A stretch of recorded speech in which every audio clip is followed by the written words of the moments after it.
Chapter 2. The Price of Desire. Amara's life seemed perfect from the outside, but cracks began to show. Deji was distant at times, his phone constantly buzzing with cryptic messages.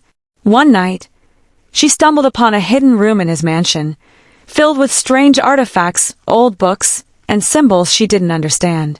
"What's all this?" she demanded, confronting him. Deji's face darkened. "You shouldn't have come here." The tension between them grew, but Amara was too blinded by his wealth and influence to leave. Meanwhile, her nightmares worsened. In one dream, she stood in a grand hall filled with gold, but her body was bound by chains. The voice from before echoed, "Wealth comes at a price, Amara. It's time to pay." Desperate, Amara sought answers from an old friend, Neka, a pastor's daughter who had warned her about playing with dark forces. "Amara, do you even know what you've done?" Neka asked after hearing her story. "Lucifer doesn't give gifts for free.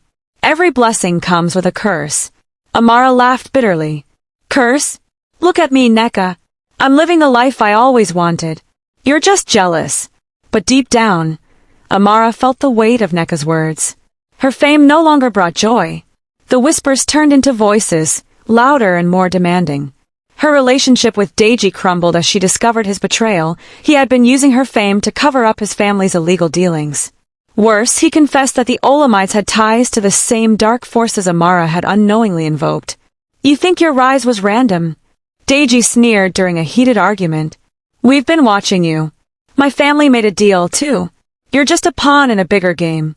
Heartbroken and terrified, Amara fled his mansion, but she couldn't escape her past.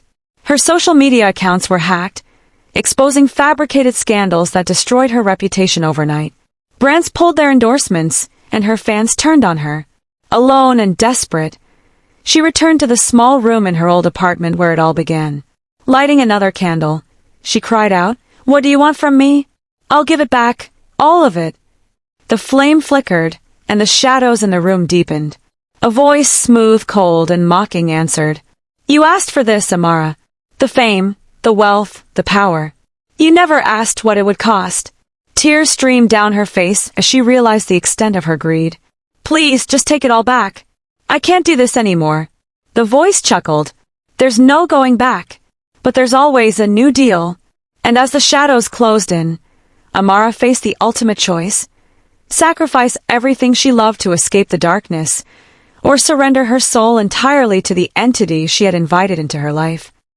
The story continues with Amara's journey to uncovering the dark secrets of the Olamide family, battling her inner demons, and seeking redemption in a world where trust is a luxury and greed is a curse.